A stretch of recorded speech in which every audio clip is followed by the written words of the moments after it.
All right, so in this video, I want to talk about some mistakes that I've made and some mistakes that I really hope you guys don't make, because honestly, these are pretty important and will definitely shape how your account ends up growing, even if you're free to play or pay to win. Now, just a little update. I've been playing a lot of PvP. Don't even mind the win rate. I mean, I've been learning. This has been more of a learning experience than anything, but I played 185 games already in like 2 days. I think it's been out for 2 days. So it's been great. And that's shown me a lot in terms of how you should be investing your account and what mistakes you could make. And what I will say is that Gray and Leon and also even Sonya have been some of my biggest oppositions, and those are 3 rather free-to-play units, right? You get Leon for free, you get Gray for free. I don't know if you get Sonya for free. So we're going to talk about big mistakes that I've made on my account and things to avoid and how to exactly avoid it while getting the best outcome, okay? So the first thing is actually to build SRs. Early on, I was not doing this. I had my Tia built, I had my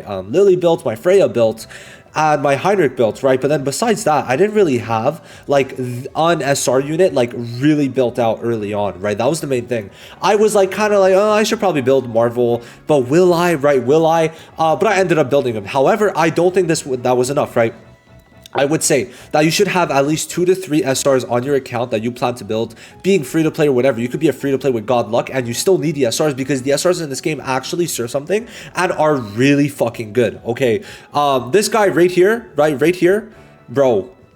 Marvel is goated as hell for PvP and PvE. So what I recommend is, especially I'm going to make more videos on this in the future, but making and building the SRs that are good in both PvP and PvE are very important, right? For example, Marvel is going to be great now and in the future just because of how he works. Cleave and not even cleave, as long as he gets his ult in when there's no debuffs on the enemy team, he's gonna be busted. For example, also Chiaki Diako is more of a PV unit, and Kazuyo is more of a PvE unit. However, Kazuyo in this case, the thing with Kazuyo the referee is she's so good in PvE, she's gonna help you in PvP because you're gonna be able to get through Doki quicker in some ways, right? So that's something to consider. And then Kraken, both good in PvP and PvE, right? So that's the way that I want to say it. And then for Gray, this is another big one, is that you're gonna maybe want to build him just for the simple fact that other people can't choose him because everyone is building him, even the whales from what I'm seeing.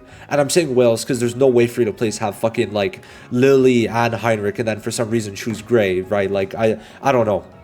Maybe someone got really lucky, but I would say that in general, you're going to want to have some SRs built for sure. Now, the second thing, this is very important if I'm being honest, and it's building Leon, which I didn't early on, and it's fucking me over. First of all, Leon early game is amazing because she's going to work well with a lot of the units that you're going to be using, and she works with a cleave meta. Now, what this means is because she has an ult that's, first of all, AoE, pretty good damage, and has a turn meter reduction, it's going to be good for the cleave meta when you're seeing units, and she is very good. Trust me, guys. I've gotten sometimes one-tapped by this girl, and there's a double like benefit to it. First of all, it's good for the cleave meta. Sometimes I have no other DPS and my shitty ass Leon helps me win. I could, if you have a cleave team, right, if you build your Marvel, specifically Marvel, and they let you get your Marvel, you could literally win without a DPS. I've won multiple games. The minute they let me get my Marvel and Lily together, you could win multiple games without the enemy even playing a turn, okay? And I'm telling you, it's happened I think about 3 or 4 times at this point in time, and it's all been my recent games, right? So Leon, why she's important is for the cleave, but the next thing is because in the hyperlink charter, you actually have to build her up. And unfortunately, because I did not build her up, I'm actually going to lose out on a lot of these for the beta, at least earlier on. So I would say that building her is going to, first of all, give you a good DPS, right? A free DPS because she's free, right? She's free. And it's going to allow you to get a good unit for your account because she's good in PvP and PvE because she's good in Terra Matum, I'm pretty sure. So that's going to be like kind of double benefits, like I was saying. And of course, if you don't have other units, it's even better because, hey, you were supposed to build her anyway, but now you have a clear, direct path. You check into the hyperlink charter, I think that's what it was called, and then you'll be able to understand, right, why or what to do with Leon because she is honestly a very good unit, and me not building her early on kind of sucked. Now, what you can do, actually, it's very important, and I screwed myself over because I did it with Sonya, which I should not have done. There's a reconfiguration, and it gives you back all the mats. So, like, I'd be able to, from Tiamat, get back all the skill mats I used. So you could do that with Leon, right? If you don't want Is it still there? I just want to make sure I'm not going to accidentally do it in the future. Okay, like what you could do is early on, you build up Leon, right? You use her, and then once she hits that brick wall, like that you can't pass, right? You're just going to let her go. You're going to reconfigure. That's 200 gems gone. That's 2 singles. That's fine, right? You're going to get back all your mats and you could reinvest them in someone else. And I think that's the best way to do it.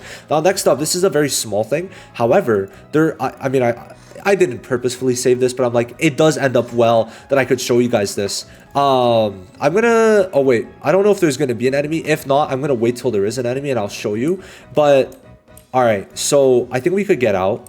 I just want to show you the can we get out? All right, so let's check my stamina right now. Currently, I'm at 36. All right, I'm at 36. Let's head into this. And when you attack one of the enemies, you're actually going to have your stamina lowered. So you're actually going to want to instead run past them because you could actually run past them. Okay, so we're going to actually attack them. And even if you attack them by ambushing, right? Let's just go into it. Oh, let's attack them. So we attack them, right? Now we could get out. So we were at 36 and we should be at I'm pretty sure 31.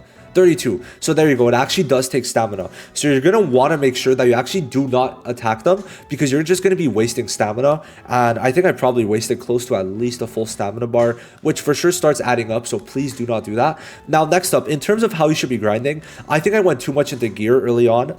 Now there's 2 things I went too much into: gear and then XP. So XP was important, but at a certain point, that was all I was grinding for 1,000 stamina. Not worth it at all. And I'll explain why later and what you should do. This is going to tie into the next point. Actually, I didn't even mean for that to happen, but it worked out well. There we go. So what's very important is that you spend on gear, right, for Doki, and this did fuck me over. I feel like my account is probably 500 stamina like behind what it should be at right now.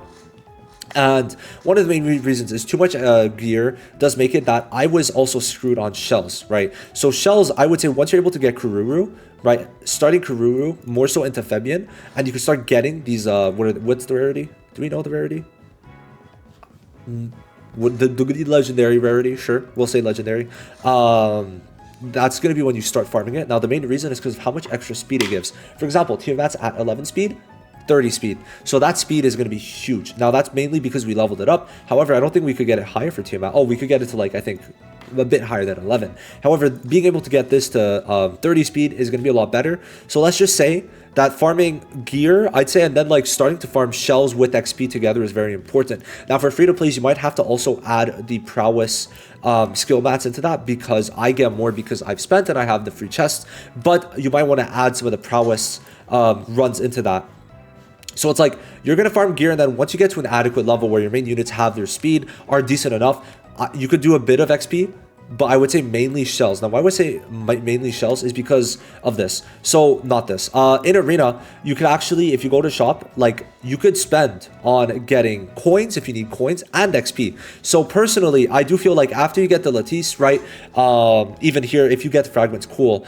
But this might be a bit controversial, but I feel like I also, by the way, I bought the summons, which maybe you could do for the LDs, but I don't think getting the regular summons was good. That's 500 that I could have put into coins. I could have put into anything else. So you might want to start getting level up materials here instead of the Lattice, because in a lot of cases, I feel like it might be better early game, at least, to do that, because I would have way rathered an extra 100 million coins or more XP than to get a couple extra summons or the extra Lattice. I think it probably would have been better, but you guys could have your own opinion on that. But I would definitely say that if you don't want to grind for XP, you could instead get it through the arena shops, because there are 2, right? So do keep that in mind. Make sure you're always getting what you can for materials first, for leveling up, for the progression systems, instead of everything else. I think that is a very, very important thing.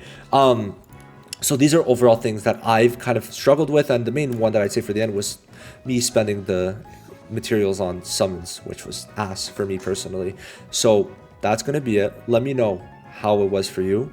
Let me know what difficulties you had, right? And that's basically it. If you have any questions, let me know down below. Thank you for watching. I'm very passionate about this game. Definitely have seen a lot of things, and it's definitely been a learning experience. Thank God it's the beta. Thank God it's not launch, because if I never had experience before launch, I would have been cooked. I would have been cooked. So this was great. Thank you for watching. Have a wonderful day. Bye-bye.